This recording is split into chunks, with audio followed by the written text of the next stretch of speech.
5 continentes. Yo, por lo menos de mi pasado reciente, tuve la oportunidad de dar seguimiento en algunos de los programas, aunque allá ya es más o menos medianoche, un poquito más de medianoche en Estrasburgo, pero de repente pues el insomnio y la nostalgia llaman, ¿no? Para saber qué estaba ocurriendo.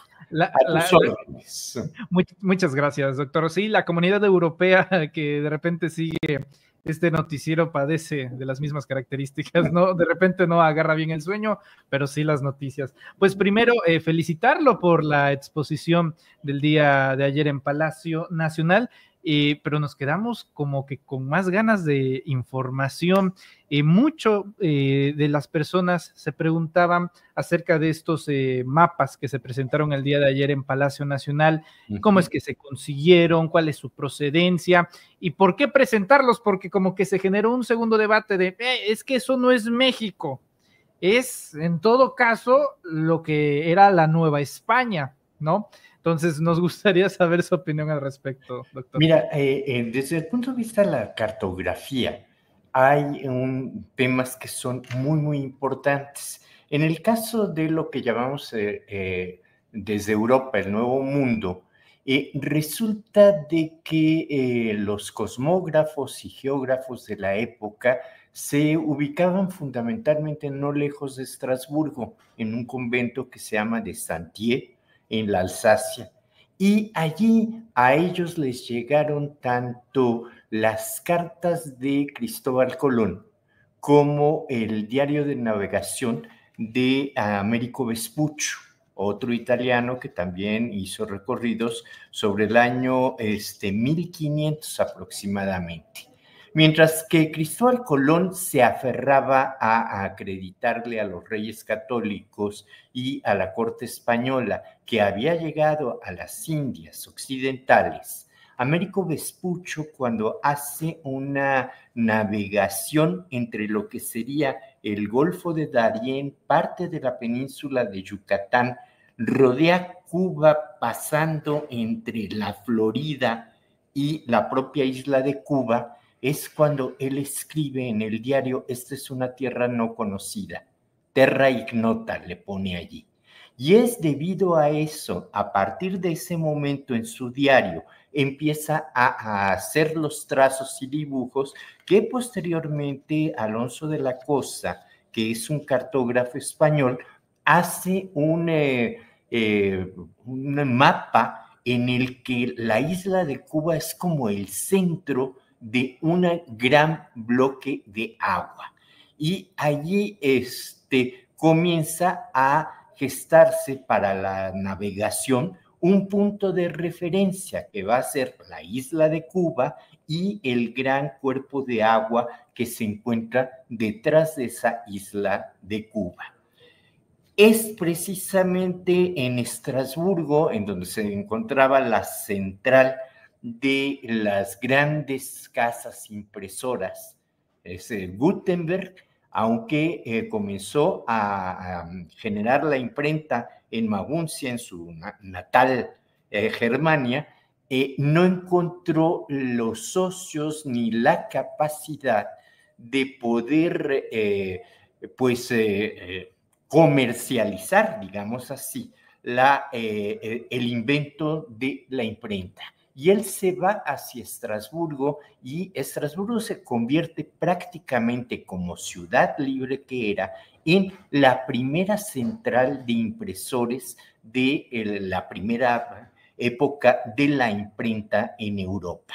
Y entonces, teniendo tan cerca este centro de saberes de geografía, de cosmografía, etcétera, que eran los frailes de Saint-Dié, obviamente lo que más hacían eran mapas.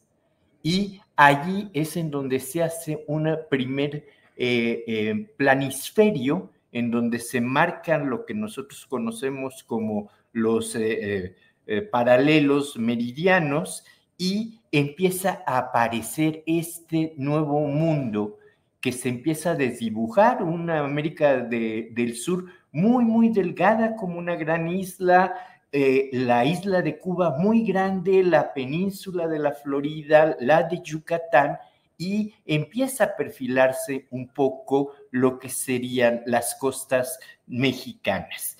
Y allí es en donde deciden los frailes ponerle a este continente el nombre de América y no de Colombia, toda vez que quien reconocen como descubridor de una tierra desconocida es a Vespuccio.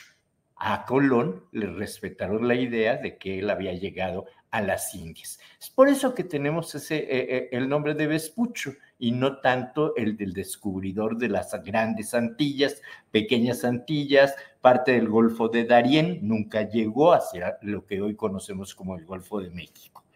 Y nos llamó la atención este Mapamundi en particular, porque se edita justo en el año en que llegan los primeros colonos de Inglaterra y se afincan en Virginia, lo que después será su capital, y coinciden por diferencia de meses, tanto este mapa como su impresión. ¿Qué objeto tenía este Mapamundi? Era surtir de información geográfica, pero sobre todo náutica, a los navegantes holandeses que a partir del año siguiente, 1608, van a empezar a bordear las costas de lo que hoy conocemos, la parte norte de los Estados Unidos, y van a comprarle a los indios iroquois la isla donde habitaban, que es Manhattan. Manhattan es una población importante, un puerto importante de los Países Bajos, y a la isla le van a poner Nueva Ámsterdam. Entonces, pues de ahí la importancia de la centralidad que le da el cartógrafo Pietro Chieri a esta parte de América del Norte, y nos llama poderosísimamente la atención, en verdad, que le ponga América Mexicana a toda la parte del continente. Junto a ello tenemos el Círculo Ártico pegado completamente a la Nueva Francia.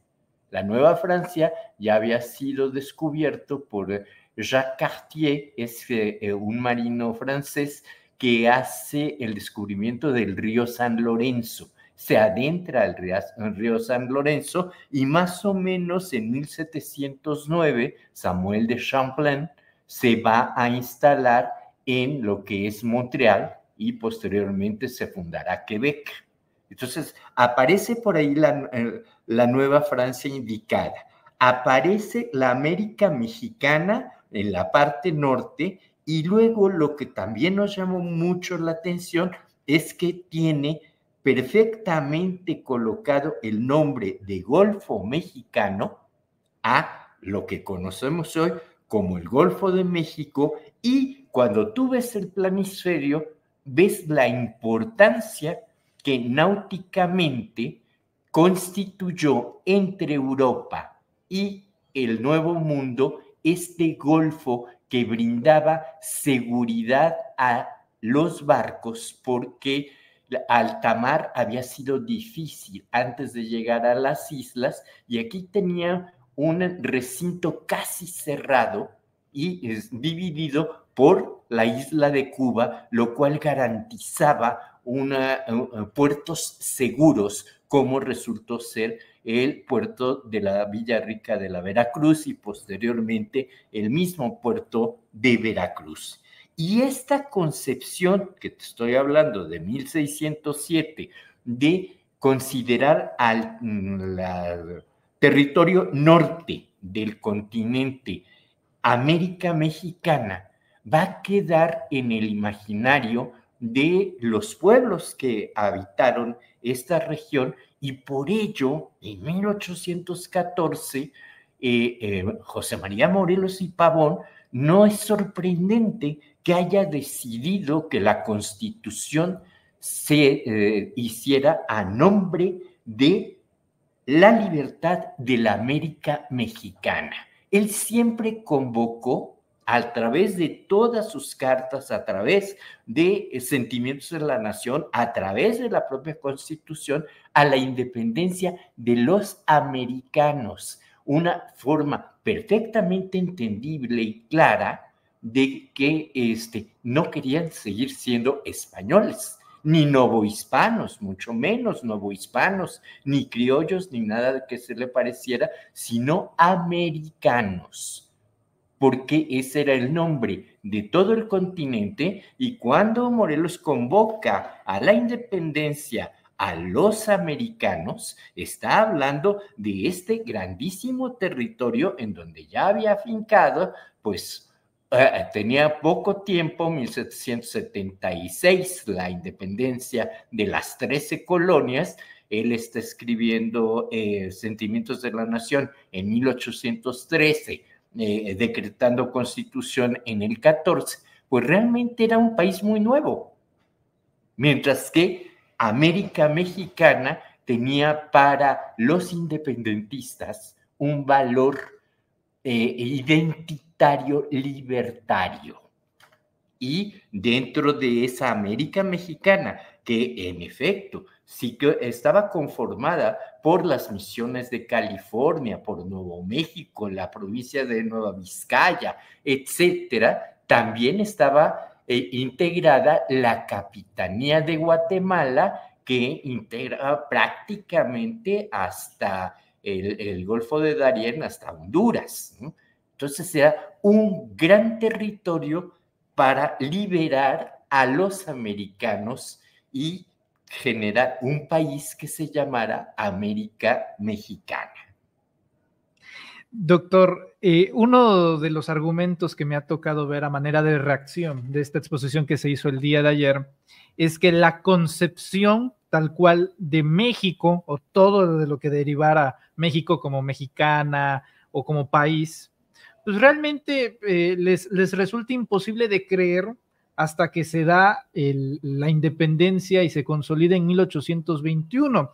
De hecho, a tal grado llegó la noticia y la respuesta que dieron ayer en Palacio Nacional, que en los Estados Unidos también se empezó a discutir que México tal cual pues no existía hasta 1821, pero a mí me llama mucho la atención, y ahorita me lo dirá usted, a mí me llama mucho la atención que desde 1600 se esté hablando ya de un concepto como América Mexicana. Entonces creo que también valdría la pena mucho hablar del origen de México y tal cual del concepto que a lo mucho pues el mexicano identifica, ¿no? De esta palabra que significa ombligo de la luna, pero tal cual, ¿cuándo es que se empieza a utilizar la palabra México como referencia, doctor? Desde el momento mismo que la corona española reconoce que la capital de la Nueva España deja de llamarse como en las cartas de relación de Cortés o en el propio Bernal Díaz, Timistitlán o Tenochtitlán. Para ellos, al parecer, era un término difícil de expresar, y México en español se transformó en México con J, y eso como que era más fácil de identificar, y bueno, le otorgan en 1526, si no mal recuerdo, a la ciudad capital de la Nueva España, de la audiencia de la Nueva España, la colonia, el título de la Ciudad de México. Y entonces debemos de tener muy conscientes de que en el imaginario colectivo de ese pequeño grupo de conquistadores, más los esclavos negros que se trajeron por vía de el propio Atlántico para suplir mano de obra de la comunidad, las comunidades originarias que estaban pues falleciendo por las enfermedades no conocidas aquí, etcétera. El término México se identificó siempre con el pasado de esta nación y avasalló, eso es verdad, porque era la capital de la colonia, y la colonia estaba conformada por todos estos, el reino de León, el nuevo reino de Vizcaya, Nueva Galicia, las Misiones, la Capitanía, pero su capital era México. Entonces, la presencia de México, la palabra misma, es un signo de resistencia de las comunidades originarias que entendieron que, en efecto, con la toma de la Ciudad de México, Tenochtitlan, terminaba la grandeza de toda esta tierra que posteriormente han dividido en Aridoamérica, la parte norte, y Mesoamérica como la parte más floreciente en materia de civilizaciones y culturas. Y no hay que olvidar que México Tenochtitlan es el colofón de una serie de civilizaciones como la maya o la cultura madre, la olmeca, de muchísimos siglos, que en donde florecen estas civilizaciones y culturas a lo largo de este maravilloso golfo que ahora sabemos por Tulum, etcétera, que los mayas sí eran navegantes, no de gran calado como los europeos, porque no era tan necesario, o sea, ellos no necesitaban ir a buscar especies, o sea, los mayas tenían prácticamente riquezas vegetales y diferentes tipos de plantas y una dieta muy balanceada, muy rica en los diferentes nutrientes, entre ellos el maíz, que es sagrado según el Popol Vuh, que hace de la humanidad los hombres del maíz, los únicos que sí pueden entender y adorar a las deidades, como es el caso de la última gran cultura que se instaura en un lugar circundado por agua, el Semanáhuac, cuya capital, el ombligo de la luna, es México Tenochtitlan. Entonces, o sea, no es una cuestión tanto de una frivolidad, no, es acreditar una forma de resistencia y reconocer que hay que hacer nuevas narrativas de la historia, que no nos podemos quedar con las ideas del siglo XVI, que son la visión de los vencedores, pero tampoco nos podemos quedar solo con la visión de los mal llamados vencidos. O sea, lo que hemos venido encontrando merced a la cuarta transformación, que ha recuperado el orgullo de las raíces de nuestros pueblos ancestrales y originarios, es de que fueron muy listos para resistir. Yo te comparto que estoy sumamente impresionado de saber que los señores de alrededor de México Tenochtitlan y propiamente de Tlatelolco, los niños tlatelolcas, los niños mexicas, aprendieron primero latín que español. Y hubo algunos latinos como Chimalpain, como Valeriano, etcétera, que fueron mucho más duchos y reconocidos por los propios colonistas españoles, frailes, sobre todo franciscanos, mucho mejor que los españoles, que los castellanos en latín. Gracias a eso te comparto algo que hemos encontrado. La primera lucha social por el derecho al agua potable ocurrió en México Tenochtitlan, cuando le otorgan a Cortés en 1528 el Marquesado del Valle. El Marquesado del Valle no era solamente Oaxaca, sino que era Oaxaca con el estado de Guerrero, el de Morelos, parte de Michoacán, parte de Querétaro, la Ciudad de México Tenochtitlan, con todas las villas y ciudades aledañas, y el bosque y las aguas de Chapultepec quedaron dentro de la posesión del marquesado. Entonces, a través y con el apoyo de los franciscanos, los gobernadores de México Tenochtitlan, de Tlatelolco y de los otros barrios, le solicitan al emperador Carlos I de España que les restituyan el uso y el derecho a el agua de Chapultepec. Y quien da la cédula es la reina madre, la reina Juana, quien, basado en la ley de las 7 partidas de don Alfonso X el Sabio de 1315, en el que se considera a el agua como un don de Dios que no puede pertenecer a ningún humano, sino que es para compartir entre todos los seres vivos del planeta. Con base a esa disposición tan ancestral, se registra lo que yo llamo la primera expropiación y el primer triunfo de una lucha popular por garantizar la subsistencia del agua sin tener que pagar por el suministro a nadie. Y eso es algo que estamos encontrando que es gracias al aprendizaje del latín.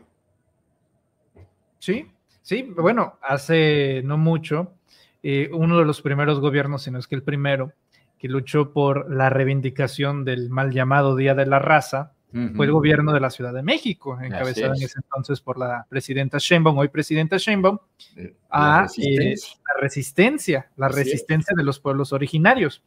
Doctor Suárez del Real, hasta hace unos días, después de la declaración del presidente electo de los Estados Unidos, ¿existió algún antecedente de disputa de extranjeros hacia esta muy bella zona y muy gloriosa, que ha sido muy generosa con México y con la zona del Caribe, el Golfo de México? ¿Ha habido antes alguna intención, insinuación de que se renombre o que no, a ver qué se puede hacer? Nomenclatura no, porque desde el siglo XVI, prácticamente desde la fundación del Puerto Seguro de Veracruz, es un referente náutico fundamental en la navegación entre la Europa mediterránea, la Europa atlántica y la parte norte del continente americano. Sí han existido acuerdos y disputas sobre las aguas territoriales, o sea, los límites territoriales. Tú sabes que al haber petróleo en el Golfo de México compartido en la actualidad desde el siglo XX, XIX y XX, digámoslo abiertamente, entre los Estados Unidos y entre la isla más importante de las Antillas, que es la isla de Cuba, hay un potencial petrolero que se llama la Dona, y merced a eso Estados Unidos presionó para aplicar a nivel mundial ante las Naciones Unidas, ante las instancias competentes para definir los tramos de agua territorial, de límite territorial hídrico u oceánico, y eso permitió que el hoyo de Dona esté compartido por Estados Unidos, dada la presencia de estados petroleros tan importantes como lo es el estado de Texas, la Isla del Padre y la propia Florida. Y por el otro país con el que compartimos también esta frontera náutica es con la República de Cuba, y el resto es con nosotros. Y bueno, esto es gracias a que Yucatán, que se independizó en un momento en el siglo XIX de la República Mexicana, pero regresó en poco tiempo a la República Mexicana, entendiendo que en un momento dado estaban más cerca de La Habana y más cerca de Nueva Orleans que de la Ciudad de México. O sea, la Ciudad de México era otro mundo para ellos. Pero gracias a esa reincorporación a la federación, pues eso nos permitió tener un mayor porcentaje de límite territorial del Golfo. pero el tema fue no el nombre, sino el petróleo. El petróleo de aguas profundas, no sé si recuerdas. Desde entonces, ¿no? Así Para que es. también tengamos bien en la cronología desde hace cuánto se pelea uno por el petróleo. Doctor Alfonso, también hay una segunda disputa histórica, digamos, en torno a un mapa que presenta usted, uno también de los mapas que se presentó el día de ayer en Palacio, que es que es más conocido, ¿no? De lo que era antes México, antes... justo pues antes de la invasión. Justo antes de la invasión. Es decir...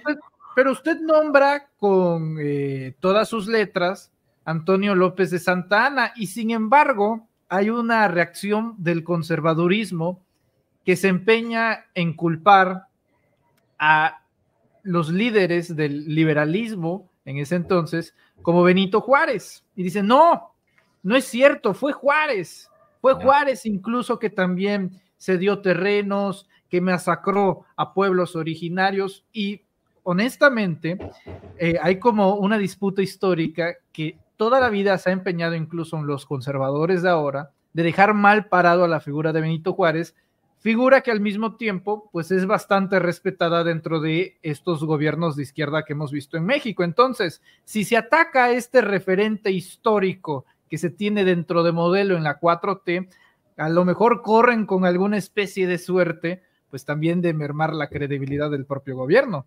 A ver, mira, en el caso de la figura de don Benito Juárez, el gobierno de el momento en que esto ocurre, pues estaba en manos de Antonio López de Santa Anna, y quien tenía la obligación y quien se comprometió a defender a la integridad de la patria fue Antonio López de Santa Anna, pero estamos hablando desde la independencia de Texas.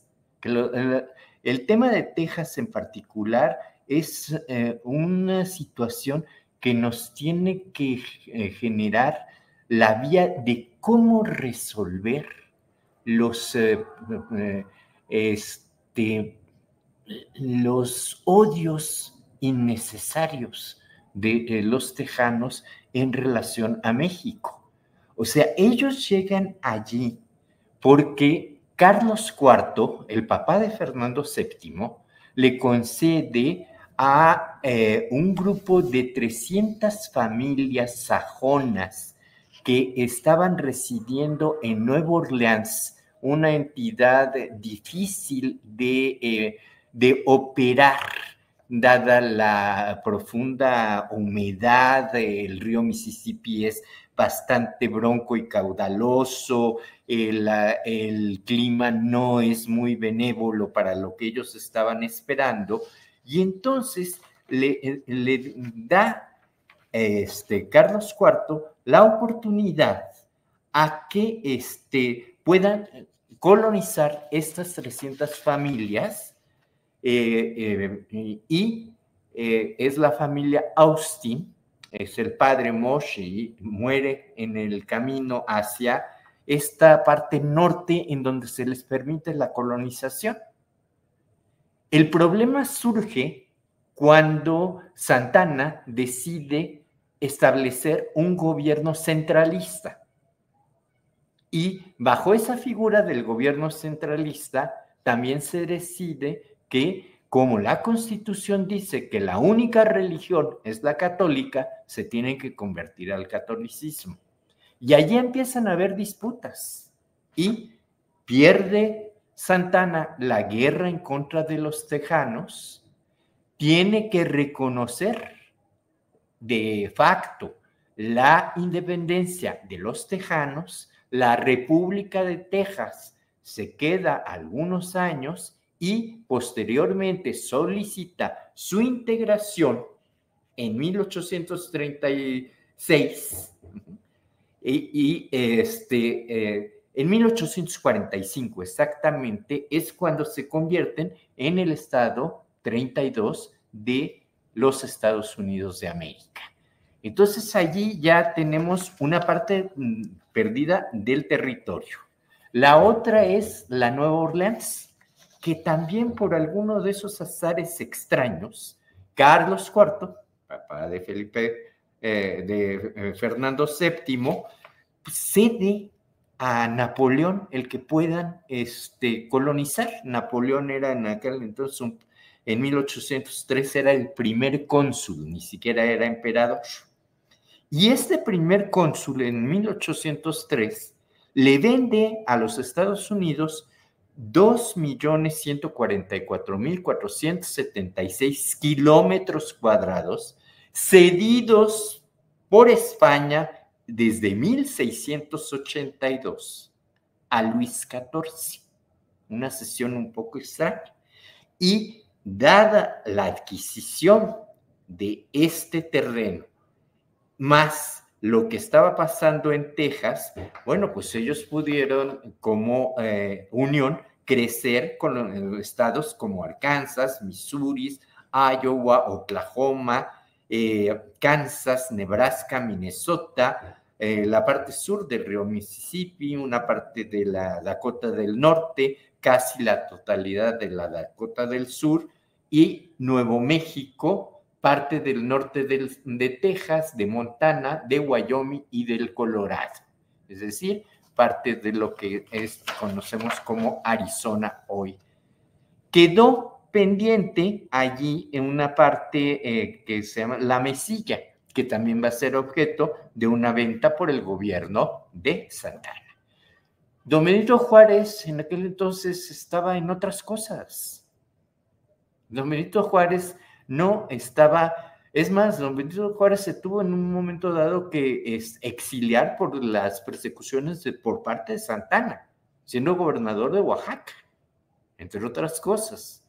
Entonces, esto, mira, lo que la oposición maneja muchísimo es el famoso tratado McLean-Ocampo, pero tratado que no fue ratificado ni por el Congreso mexicano en la Restauración, ni mucho menos por el Senado de los Estados Unidos, bajo la figura de un Abraham Lincoln, que obviamente reconocían tanto él como su sucesor a el presidente Juárez como el presidente legítimo de los Estados Unidos mexicanos.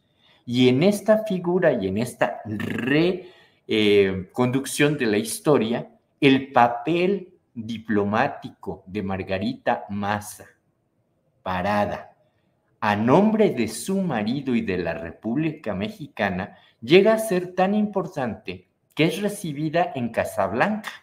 Se hace una cena en su honor. Y cuando triunfa la República, el gobierno de los Estados Unidos puso a disposición de la familia Juárez Maza un buque de la Guardia Marina para que la llevara de Nueva Orleans a el puerto de Veracruz por el Golfo de México, lugar en donde Margarita y la familia Juárez fueron recibidos calurosamente por el pueblo del heroico puerto de Veracruz. Entonces, son cosas completamente distintas y no se sostiene esta idea de que se perdió México y Juárez tuvo algo que ver. No, fue Santa Ana quien, y recibió Santa Ana 15 millones de dólares por este intercambio, más los 5 millones de la mesilla que le dieron por la mesilla. Y bueno, ¿qué es lo que ocurrió con ese dinero? Porque una de las grandes crisis que lleva a su caída, que lleva al plan de Ayutla, etcétera, no es solamente las actitudes dictatoriales del general, sino las crisis económicas recurrentes a las que su gobierno tenía acostumbrado al pueblo raso y a las clases trabajadoras y medias, agricultores y aún pequeños hacendados, pequeños terratenientes que vivían a asalto de, ¿y ahora qué va a pasar con el dinero y qué va a pasar con la economía? Teniendo al presidente Santa Ana. Por eso hacía yo ayer mención de eso, o sea, el problema era el 15 uñas. porque nos quisieron vender en el neoliberalismo que Santana es el seductor de la patria. Hay un libro de un connotado y polémico escritor que se llama El seductor de la patria, y en efecto nos lo quisieron vender como un seductor de la clase política, etcétera, etcétera. No, no es un seductor. Guillermo Prieto y todos los grandes liberales lo definieron muy bien como el 15 uñas. Y cuando se estaba generando el tema de la invasión, hubo un grupo de católicos criollos, mexicanos españolizados, creyéndose criollos, que se denominaron los polcos, porque apoyaban la decisión del presidente Polk por invadir México. Entonces, a mí de repente me recuerdan más a los polcos que a los conservas que fueron a buscar al de Habsburgo a Miramar en Italia. No, estos hasta asumieron el nombre, ¿no? Somos polcos, porque estamos de acuerdo con que vengan a poner orden a este lugar en donde un Valentín Gómez Farías, en sus vicepresidencias y las ausencias del presidente, pues tomó decisiones muy, muy drásticas. La primera reforma de dividir clero y Estado se la debemos a Valentín Gómez Farías. La escuela laica, la universidad laica. Sí, sí. Entonces a ese pobre hombre me lo corrieron, al doctor me lo corrieron y fueron a traer a Santana. Y también la gente se olvida de repente que cada vez que entraba y salía Santana al poder, la pata de Santana era motivo de adoración y de, sí, o sea, la enterraban en el Panteón de Santa Paula, caía Santana y el pueblo enardecido iba y sacaba la pata de Santana de la tumba en donde la tenían y la paseaban por las calles del centro, y alguien afecto a Santana resguardaba el resto fúnebre, y si volvía a regresar, volvían a hacer un ceremonial para la pata de Santana. O sea, es un personaje, sí, muy picaresco, pero que sí hizo un gran daño a la nación mexicana.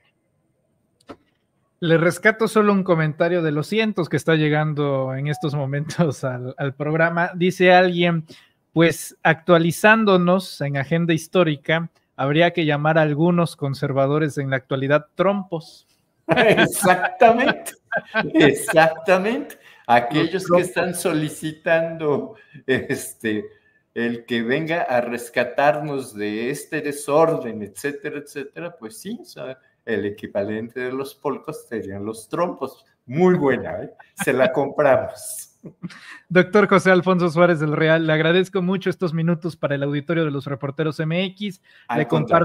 Le comparto que muchos están bastante contentos con su narrativa, con los datos que nos acaba de compartir, y creo que se pondrán más contentos porque casi no se sabe que usted forma parte del gobierno, es asesor político en materia de comunicación social del gobierno de la presidenta Claudia Sheinbaum. Yo le agradezco enormemente a la presidenta Sheinbaum la confianza inmerecida de haberme invitado a formar parte de un gobierno de profunda transformación, en verdad.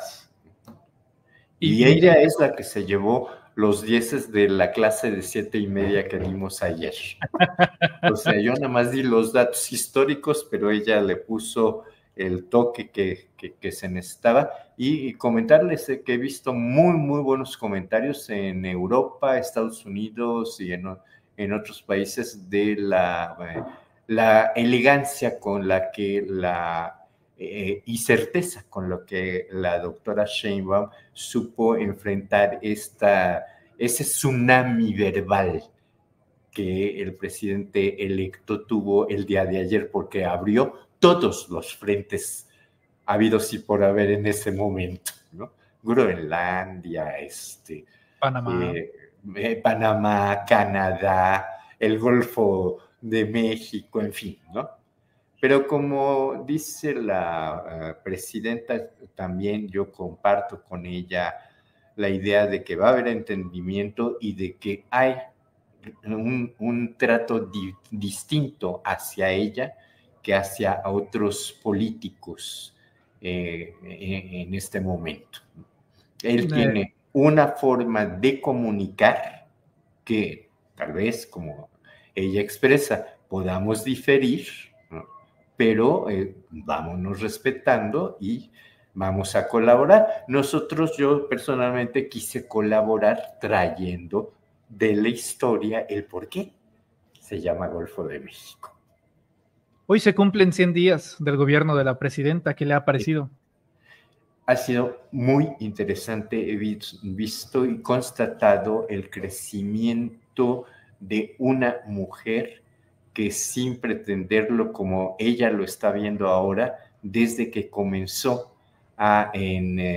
como jefa delegacional en Tlalpan, se preparó para gobernar a favor de la población. Y no importa el nivel, ha demostrado la capacidad.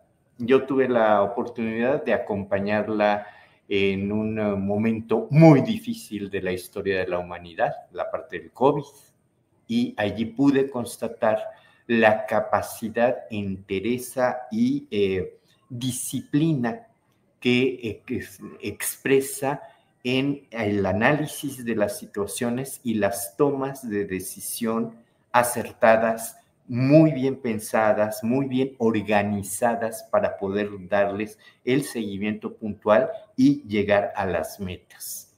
Entonces estoy seguro que estos 100 días han sido el de sembrar estos tipos de procesos y el de demostrar que sí es una persona capaz de conducir este barco llamado México en una transformación pacífica tan importante, con altura de miras y plena convicción de servicio y de defensa de la dignidad de las y los mexicanos, en el extranjero y en su propio país. Doctor, una delicia poder conversar con usted. Le agradezco mucho. No, estamos a sus órdenes y en permanente contacto. ¿En dónde lo podemos encontrar en redes sociales? Preguntan algunos. Jarra1, @Jarra1 en Facebook, en Twitter también, bueno, X, como muy ya lo puso, en Instagram también. Pero, exacto, ahí está. Ahí. Muy bien. Perfecto. Doctor, le envío un fuerte y caluroso abrazo. Estamos en contacto. Igualmente. Muy bien. Un placer en haber estado con ustedes. Muy buenas tardes. Hasta luego. Hasta luego. Es el doctor